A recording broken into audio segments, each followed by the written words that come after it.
Passons à une autre activité.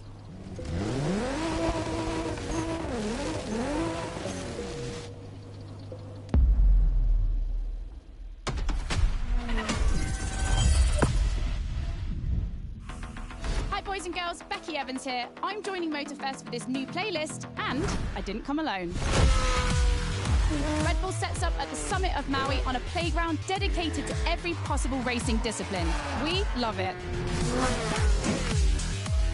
In this playlist, you get to become a pro at every discipline and find out which discipline is the best.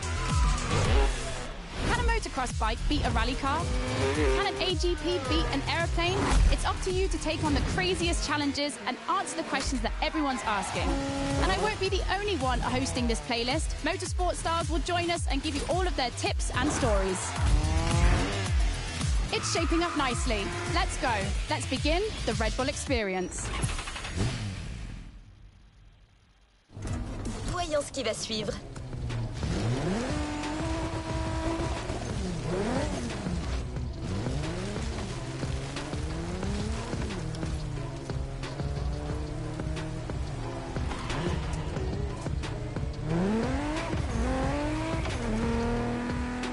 On commence cette playlist Red Bull par une course de rallycross. Voyons comment la Ford Puma hybride s'en sort face à d'autres monstres du rallye comme l'Audi Quattro, la Citroën C3 ou même la Focus RS. Mais tout d'abord, découvrons MotorFest, the podcast.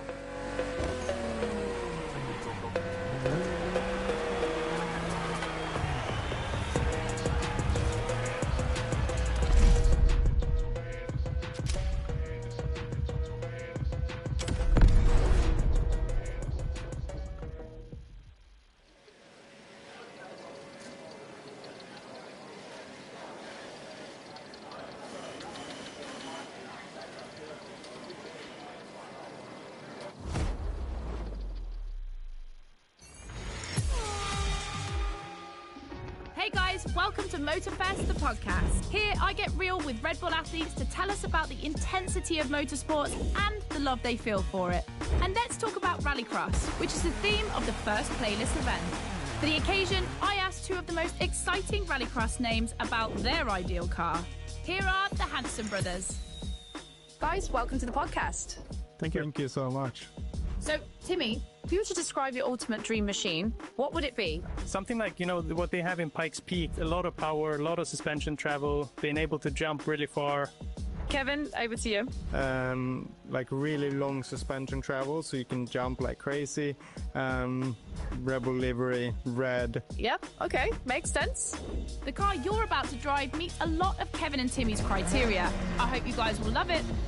Oh, and to listen to the full podcast, it's easy as 1, 2, 3. Just go to the Sounds of Red Bull tracklist of your music player. Enjoy the race.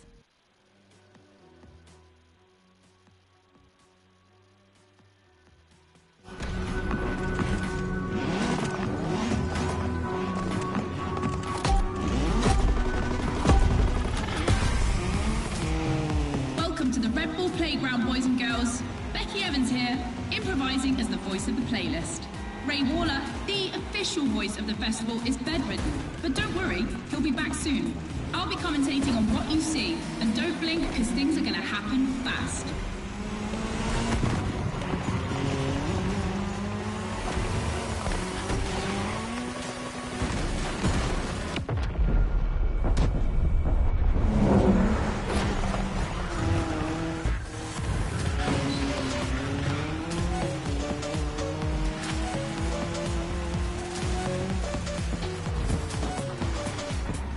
Deuxième chance.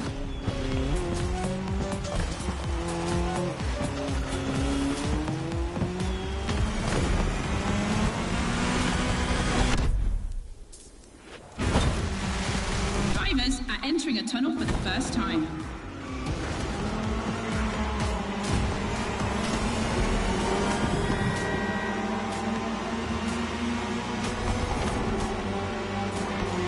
Now they have to adapt their driving to the tarmac. It's a cross-terrain race, just like this playlist, mixing all the disciplines of racing.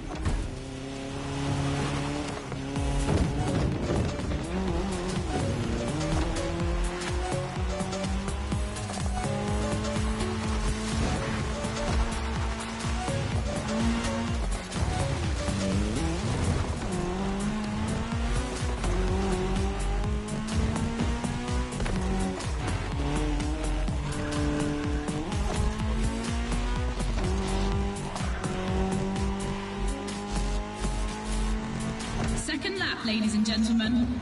I've always wanted to say that.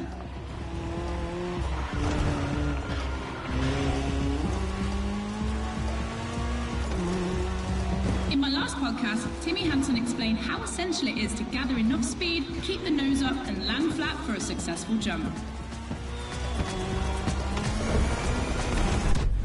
Woohoo! Looks like this one listened to the podcast.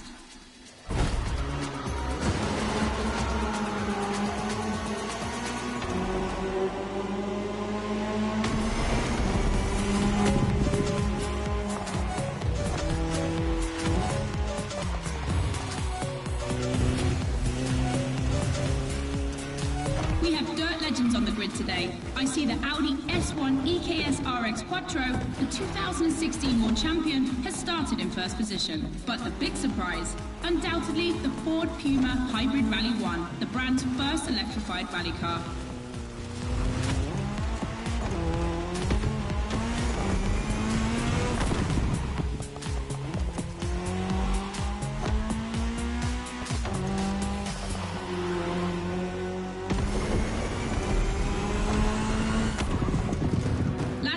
Boys and girls.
Great way to prepare for our first speed clash.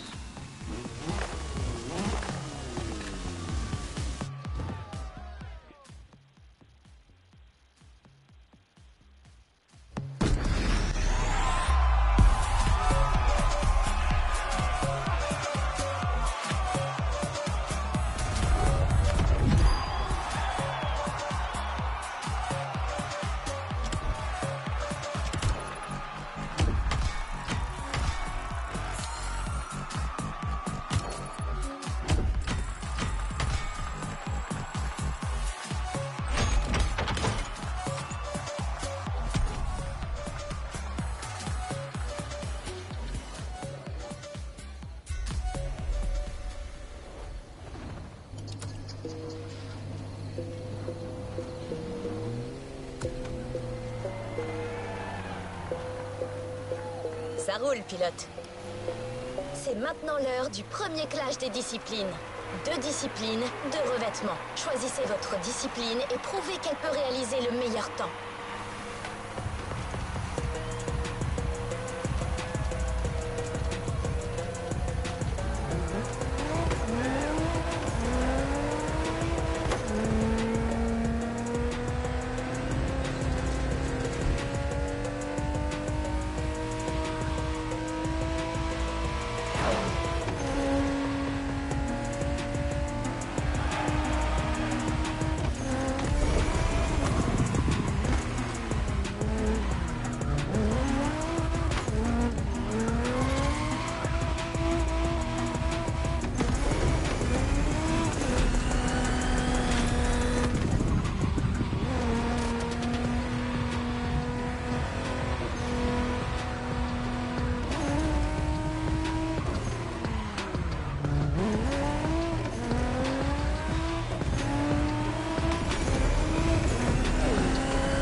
ton tour.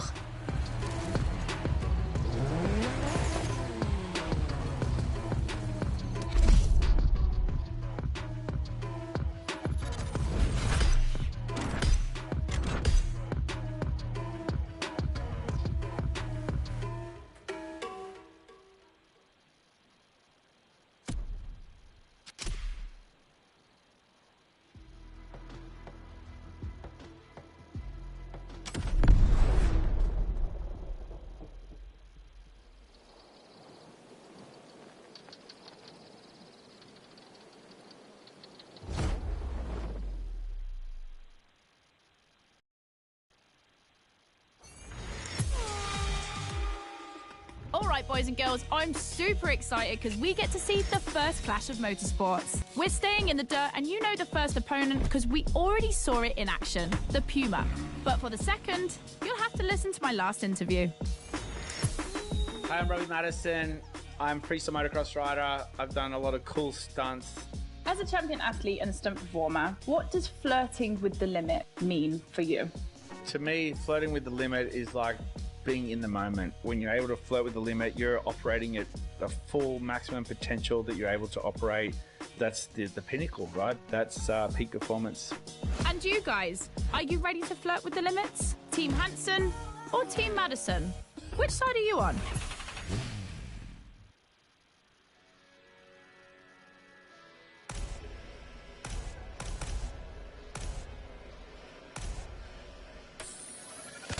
You've chosen the KTM 450. Get ready to push boundaries like Robbie would.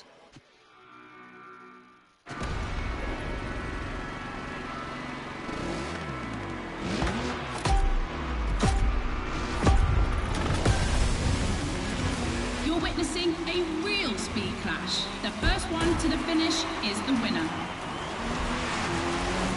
Right now, the bike and the car are on the same course. But, to keep things fair, they'll diverge onto separate routes, designed to let each vehicle work to its full potential.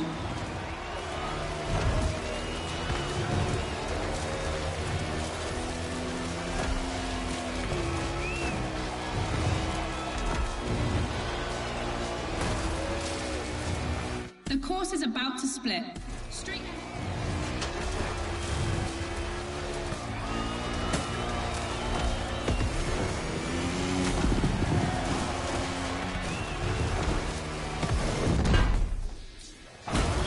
KTM definitely has the advantage of airtime. She's much better at jumping. But the Puma can deal with asphalt and is more reliable on straights. Both have their strong points. Which one will exploit theirs best?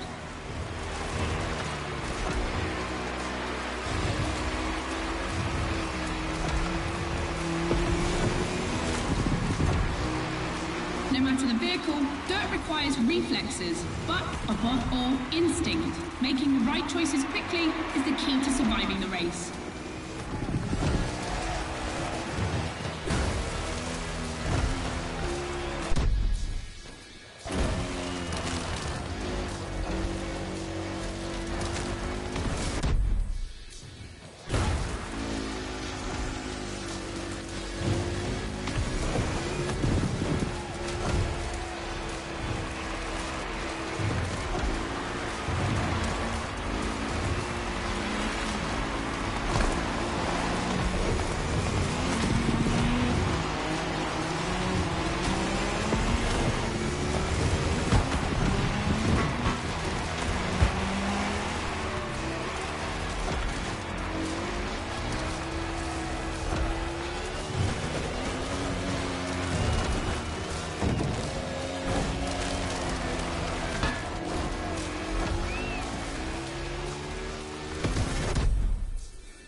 Je te laisse tranquille.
The podcast studio. Listen to this, folks. What you're hearing is the sound of the KTM RC16 2022 version, and that's my guess for today. 4 cylinders, 1,000 cubic centimeters, 250 horsepower for just 346 pounds. Take a look at this dynamic marvel and get ready to drive in the time attack. Don't forget, when you're driving along the coast of Maui or the streets of Honolulu, you can listen to all the podcast episodes on the Sounds of Red Bull track list. Now, time to unleash the moto racing power.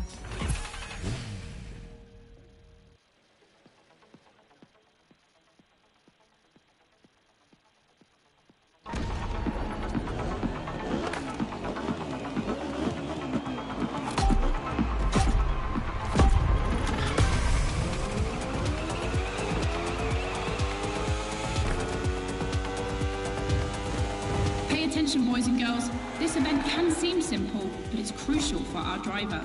A time attack to test whether the driver can handle the next clash of disciplines.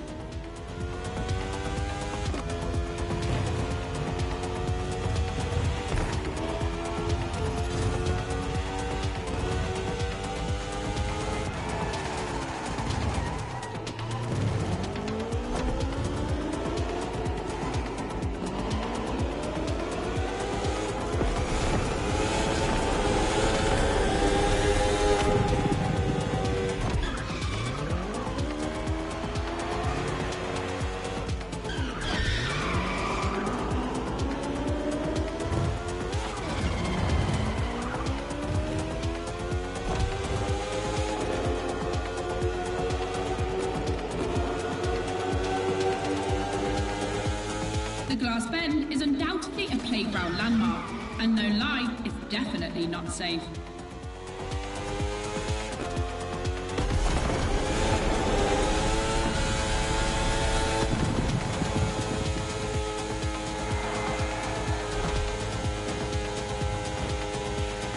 The RC16 is a little marvel. We had to wait until 2017 to see the RB KTM factory join the competition.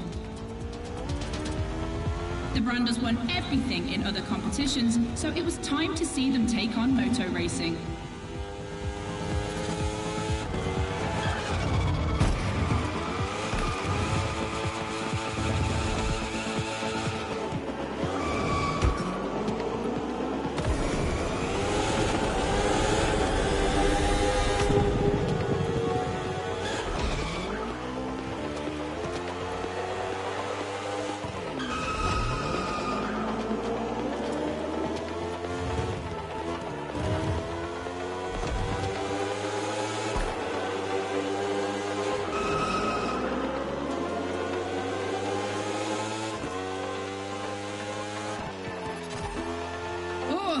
Better not look down.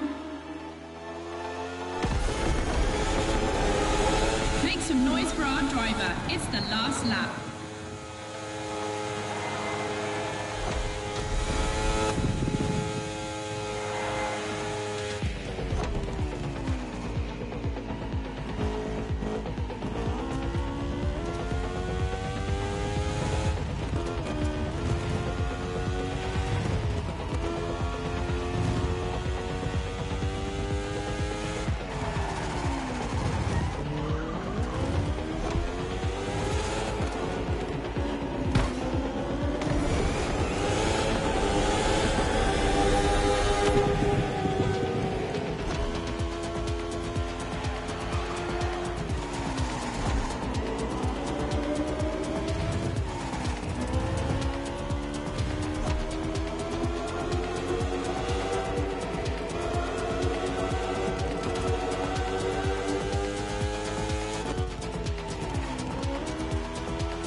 moto test passed.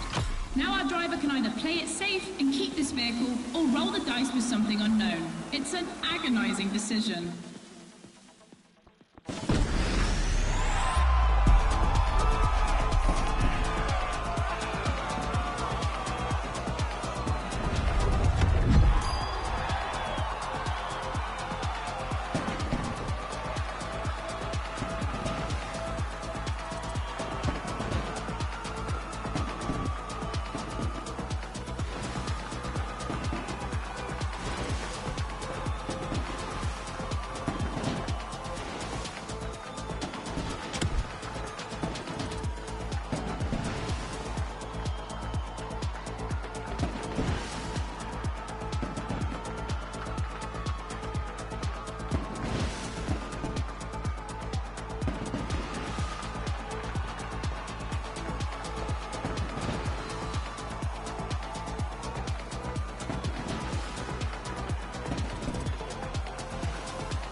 Discipline en vue.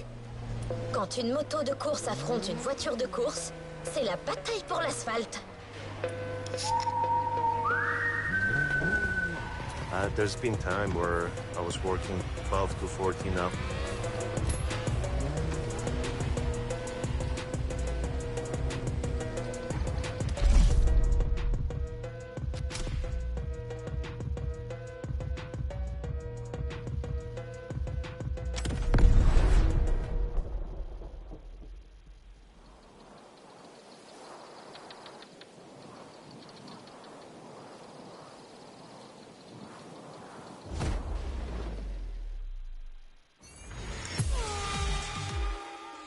For the next one, we'll put two disciplines in a head-to-head race and see which one crosses the line first. Racing car or racing bike? Which one is the best?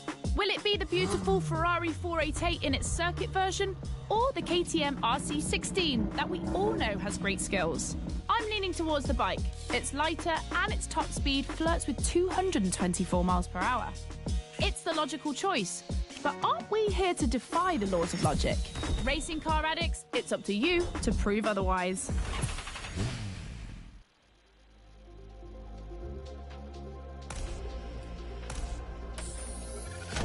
Ferrari meets Red Bull.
just put an end to the discussion.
There's been time where I was working 12 to 14-hour days, 7 days a week, working 2 or 3 different jobs sometimes. Flash Radio. Écoutez toutes les infos du monde de la course sur Sounds of Red Bull, la chaîne officielle des sports mécaniques. Just to pay for another hour of flying and another flying lesson, and yeah, it's been worth it. Welcome back to MOTORFEST, the podcast. My name is Becky Evans, and this is a podcast brought to you by Red Bull and Ubisoft's iconic game, The Crew, MOTORFEST. Now, in this podcast, this is where I get to talk to motorsport athletes about their passions, all things speed, wings, and wheels. And you know what the really cool thing is? You could actually listen to this podcast whilst you're playing the game. So grab one of your dream vehicles, jump in, strap in, because you're about to hear from the athletes that actually get to join.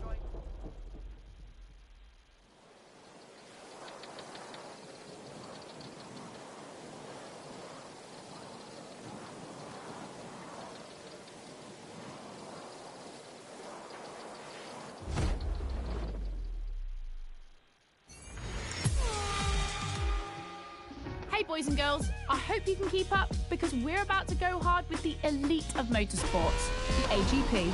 Cars that can easily go up to 220 miles per hour. And because we always want more in this playlist, we add boost gauges. It's going to be strategic. And as always, I did my homework and talked all things racing with a pro driver. You might know him, Yuki Tsunoda. Could you break down what you feel your driving style is for us watching you on the screen? My dad used to teach me a lot about braking. Definitely, I like to adapt braking. Recently, last two Grand Prix was a bit too much sometimes, and yeah, unfortunately, a couple of times went to the wall. Feels great when you feel the G-force, with the maximum longitudinal G-force when you have nailed the great braking. And beside braking hard, be focused at the start. It's decisive for the rest of the race.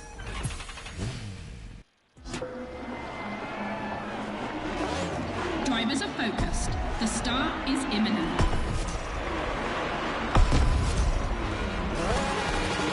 Let's go!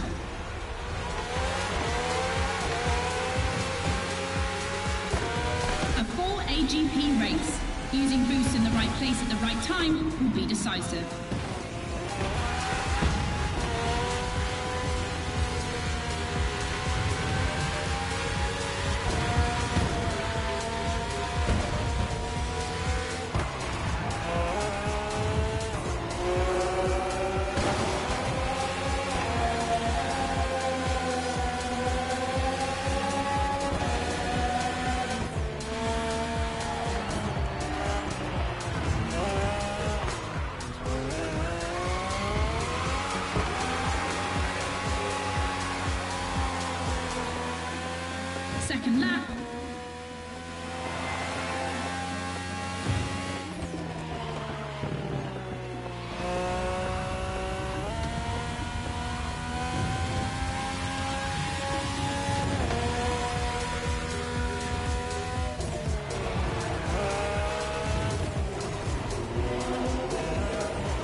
be a completely different race from now on.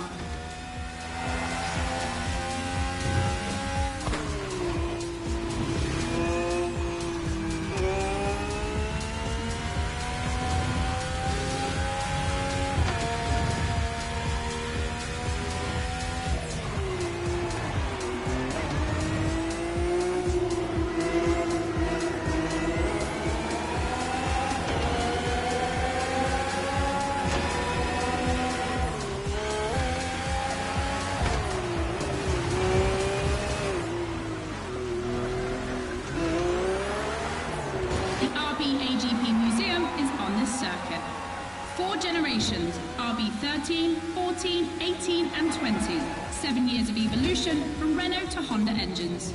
Between them, these four account for more than 70 podiums.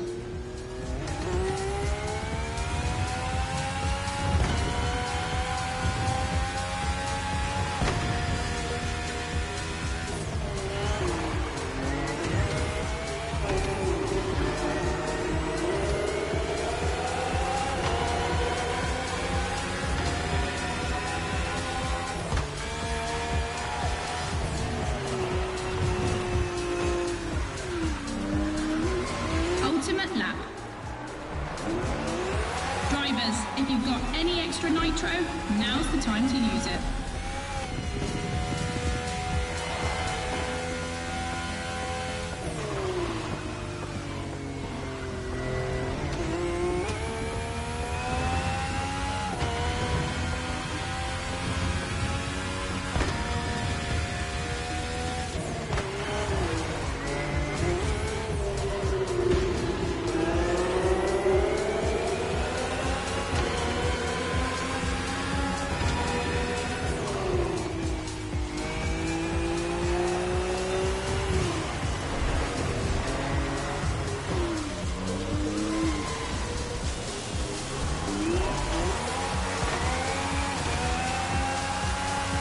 Superb victory. Proof that RB AGP just keeps getting better and better.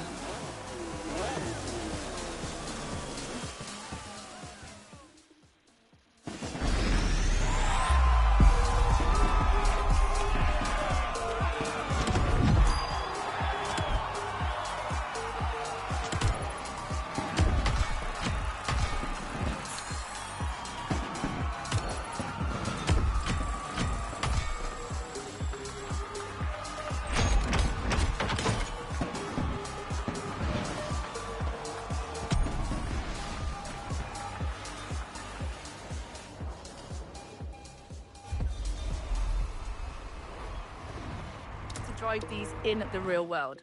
Let's get the show started. Now, today we've got a very, very special guest. We're going to be chatting to Luke Chapella. Luke is a multi-award-winning Red Bull Air Race winner, known for his precision, skill, and fearless flying. From winning the Challenger Cup to landing a plane on a helipad in Dubai, Luke is committed to pushing the boundaries. Place à l'action. Qu'est-ce qui te tente? Flying. Luke, we're delighted to have you here today. Thanks for having me. I'm just going to jump straight into it. I am terrified of flying. So when I knew I was going to be chatting to you, I was thinking, this guy is going to have to tell me everything that gets him up in the morning. And tu viens de découvrir la RB20. Tu peux la garder pour la suite si tu veux.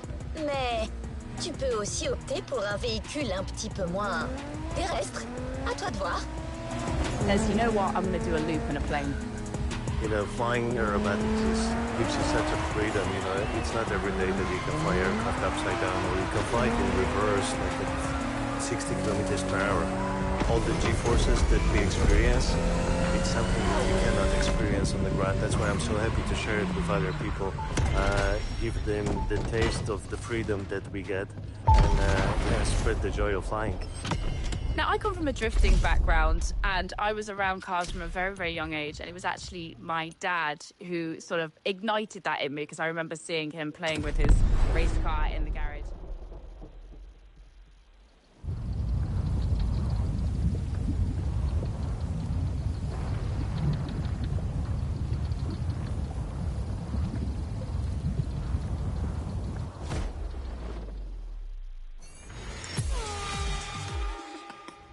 the podcast, guys. As you've seen, the playground is a motorsports paradise, but there's still a place that we haven't experienced so far. The sky. I was lucky enough to feature Luke Chapella, Red Bull Air Race pilot, famous for being the first to land a plane on the very tiny helipad 600 feet in the air. I'd love to know more about the bullseye stunt. There's an attempt, and then the plane like bounces and you keep going, and I had a heart attack and was like, oh my God. I almost got a heart attack on the first one as well. It took me like 650 practice landings before I went for the actual landing on the helipad. So for an athlete to come out from what I thought was a failure, but that was quite challenging. So cool. The video is online. You have to check it out. The next race is the most experimental of the playlist. AGP versus stunt plane. Place your bets.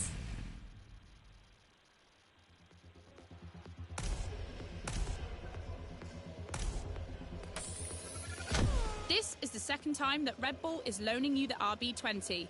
You'll start to make a Dutch man jealous.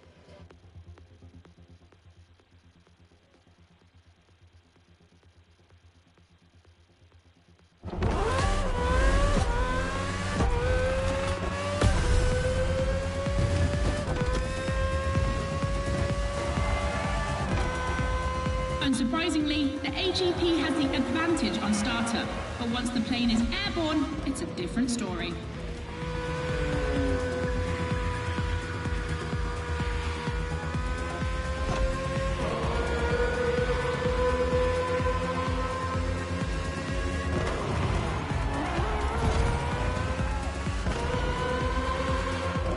If you're a Red Bull addict, you'll probably know that this isn't the first time an AGP and a plane have been put on the same grid.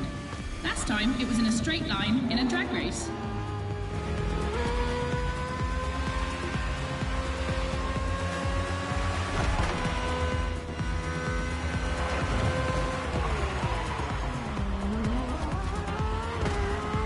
Here the plane will have to make very tight turns if it wants to keep up with the AGP, which is much more accustomed to doing so.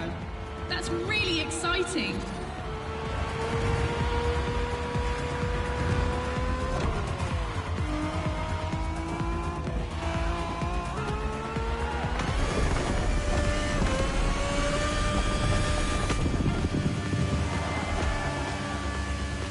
We entered the...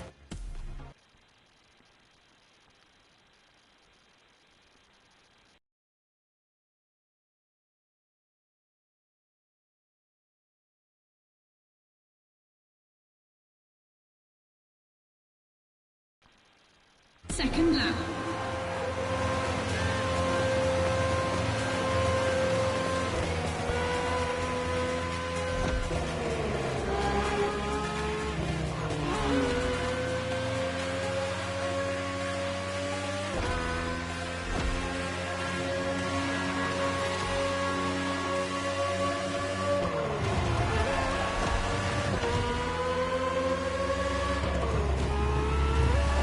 I'm sure you're familiar with the RB20 on the track today, certainly more so than its aerial rival. Stressed for 10G and capable of reaching 975 meters per minute, its size makes it the perfect aerobatic aircraft. Let's hope our pilot will give us a taste.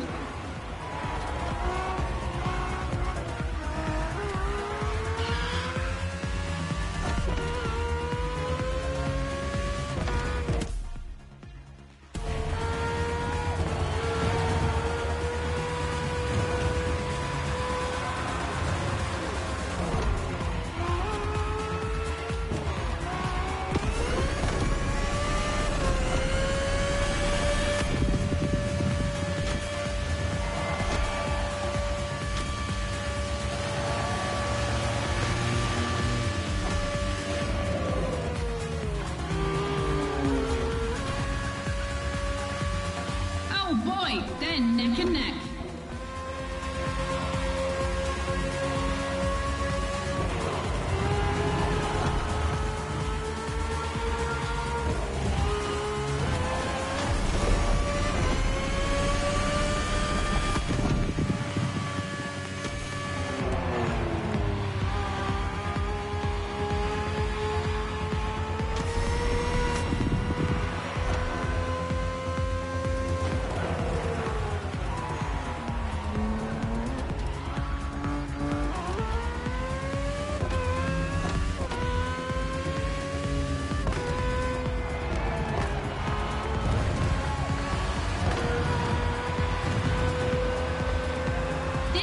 succession of turns is tricky.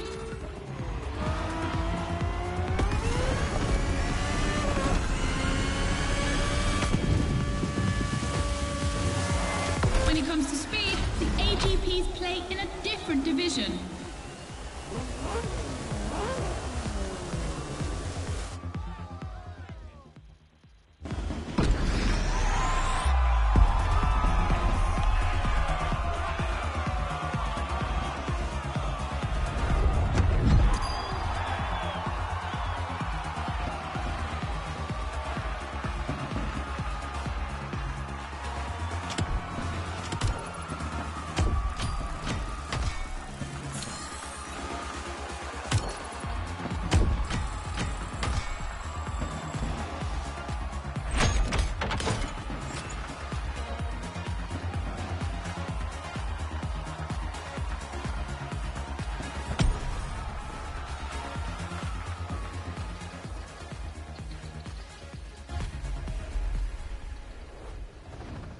In the garage.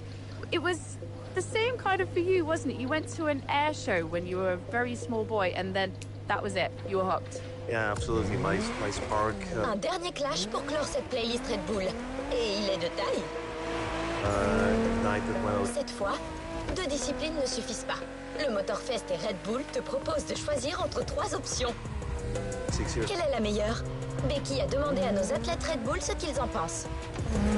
My dad took me to the air show in Poland, and it's just been amazing. You know, I was watching a robotic display, and the aircraft was doing a tail slide. It's a figure where you go vertically up, and it seems like you're shutting down the engine, and the aircraft starts to slide back on its tail.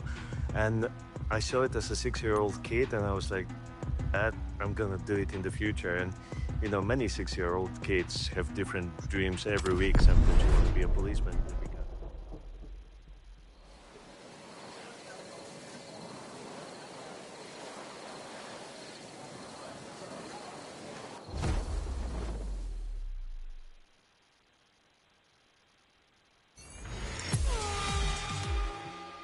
In your honest opinion, between rally, AGP and motor racing, which is the most intense discipline?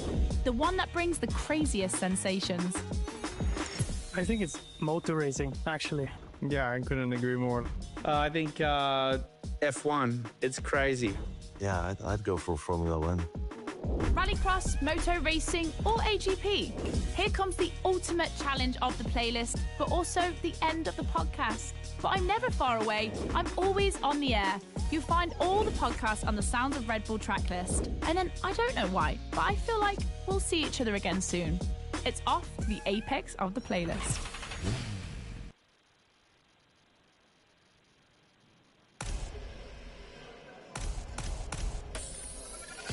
AGP, champion of all motorsports? Yeah, it makes sense.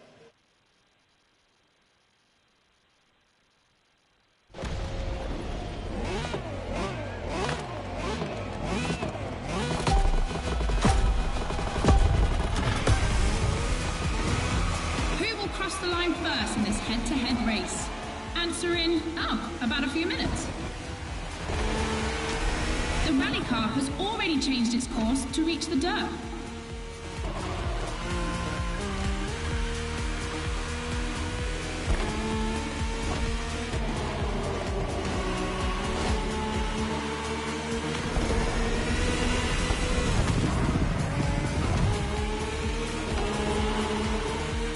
Each vehicle has its own special route designed to match its strengths. The AGP stands out for its speed and braking quality, and of course it sticks to asphalt and is unbeatable in corners. So to make things fair, it will be racing the longest route.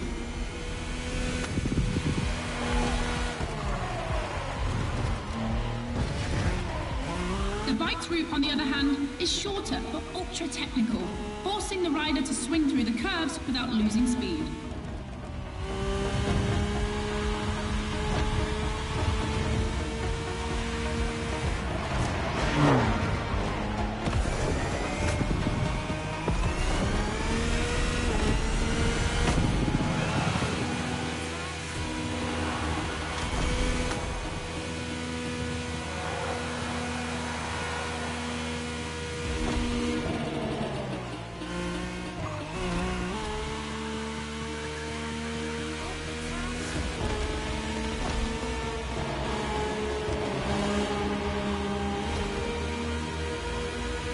AGP seems to be ahead for the moment, but don't forget that its path is the longest.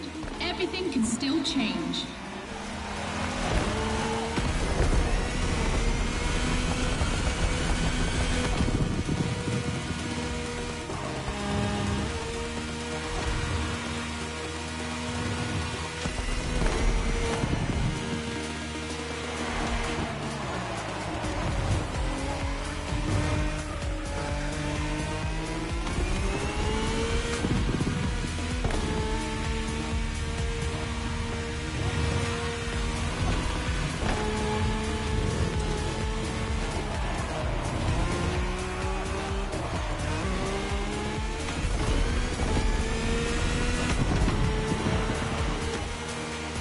Time for the family photo.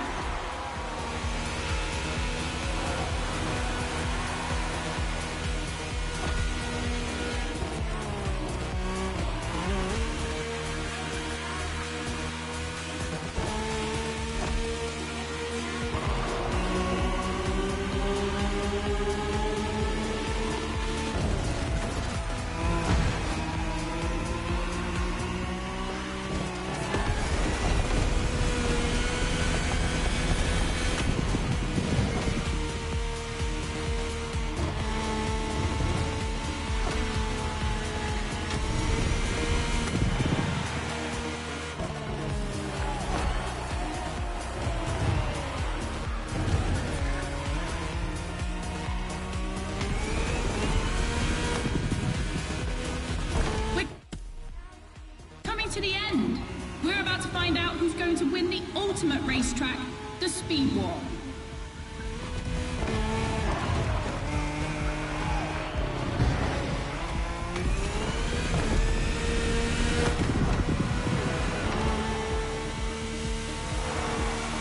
The AGP won, ladies and gentlemen, the Queen of Motorsport, the one and only.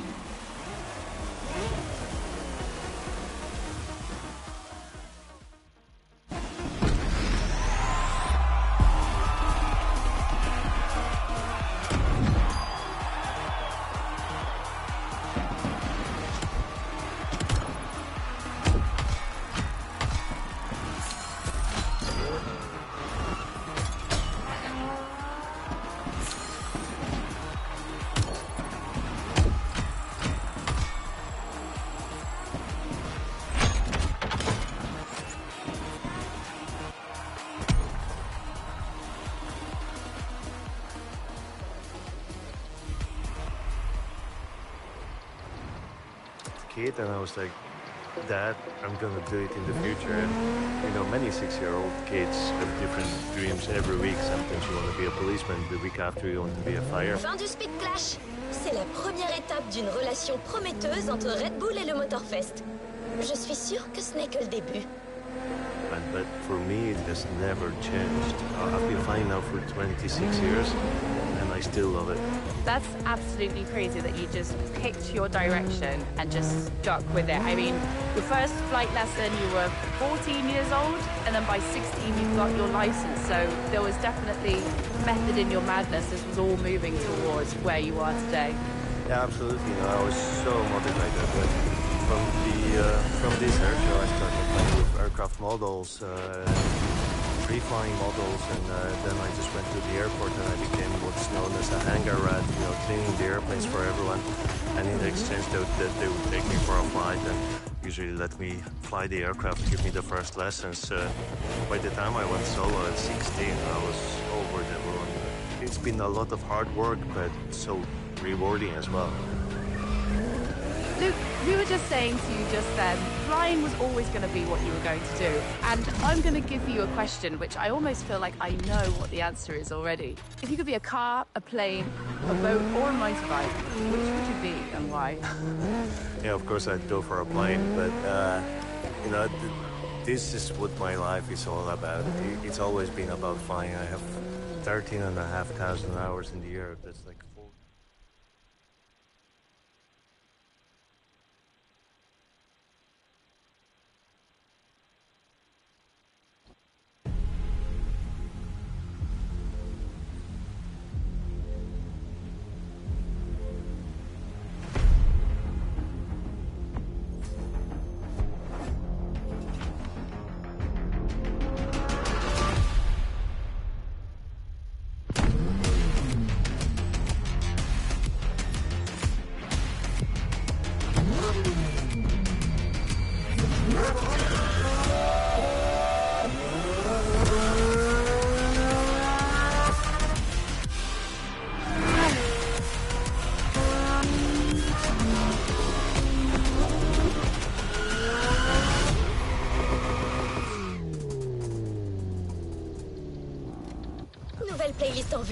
y va.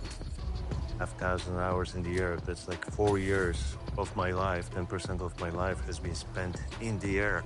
So yeah, I just want to be a better pilot with every flight I take. I'd love to know more about the bullseye stunt. I mean, we saw and heard it at the beginning of the episode. Personally, for me, I remember seeing that, and I watched the video, and I had a heart attack. Nouveau challenge débloqué. I was like, oh my God, obviously I know that this guy made this happen because everyone's celebrating it, but I couldn't cope with it. I almost had a heart attack on the first one as well. It was incredibly difficult project that we did. Landing a plane is Playlist débloquée et paré au décollage, pilote. such a short distance. It's not something for unusual Appelle-moi quand tu veux.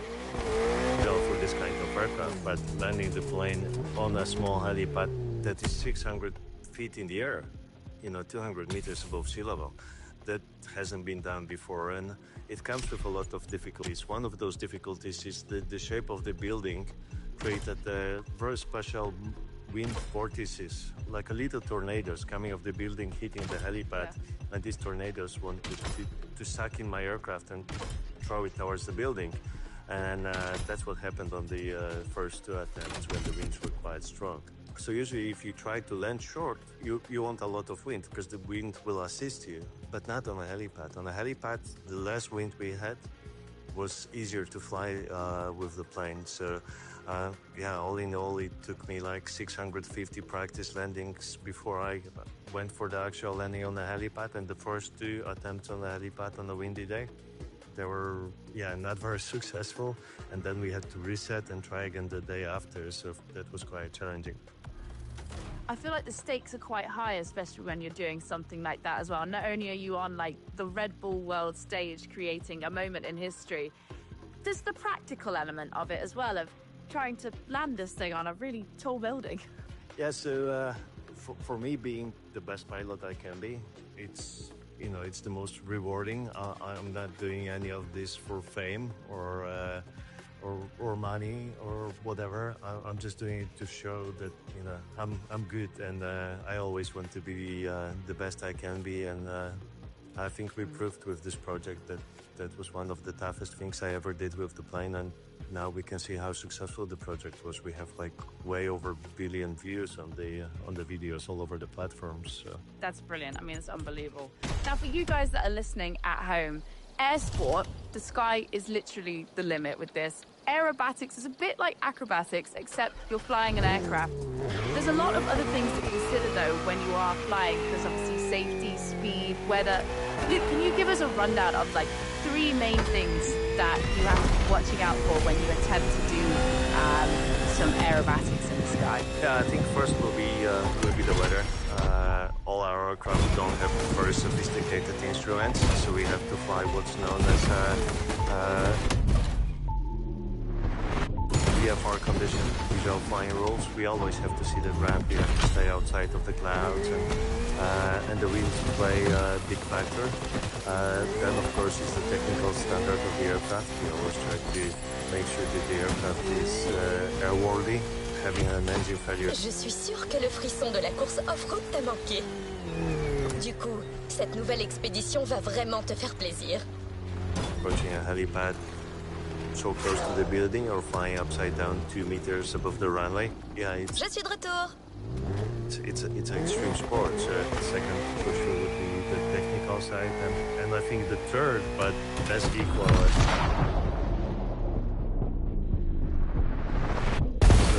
the other two, would be of course pilot fitness, and we want to make sure I'm. Il n'y a pas de honte à réessayer. Rested. I'm in physical condition. The G-forces is something that we fight with a lot. We fly from -8 Gs to +10. What it means, I can get up to 10 times heavier, like weighing 80 kilos.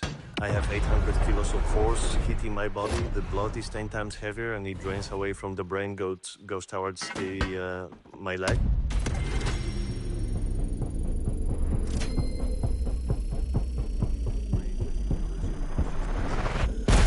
That can be, of of course, very dangerous when you're close to the ground, flying at 400 kilometers per hour. Yeah, that does sound pretty crazy. I've seen some of the videos, you know, where people, when they put passengers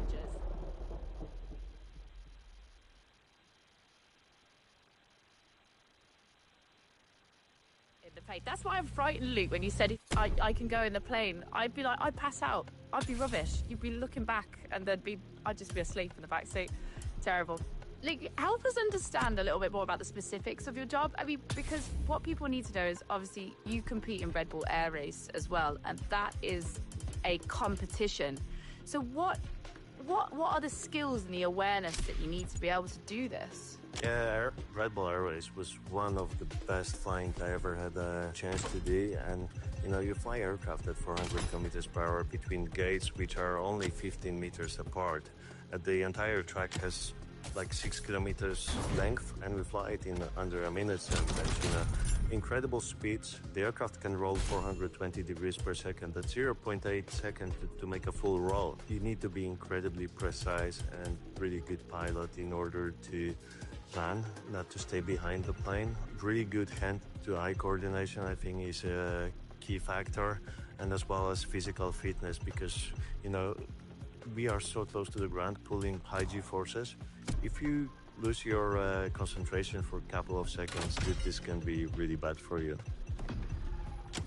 Can you tell us, like, how you came from, it's quite a small place in Poland that you grew up in, to how you managed to take those steps to becoming the amazing pilot that you are today? I think it's all about the motivation. You know, if you have a big goal set somewhere on the horizon, then you'll find a way to find the next step and next step.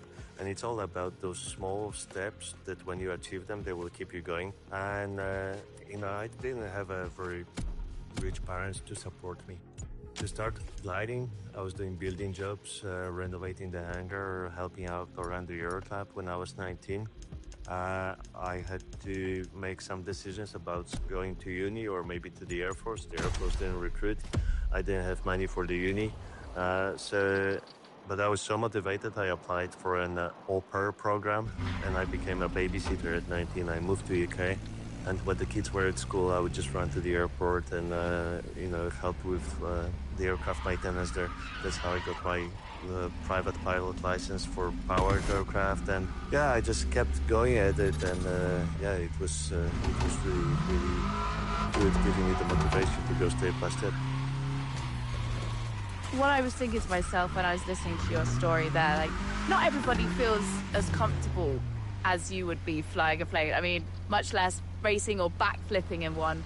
What are your top 5 tips for anyone who wants to successfully fly a plane?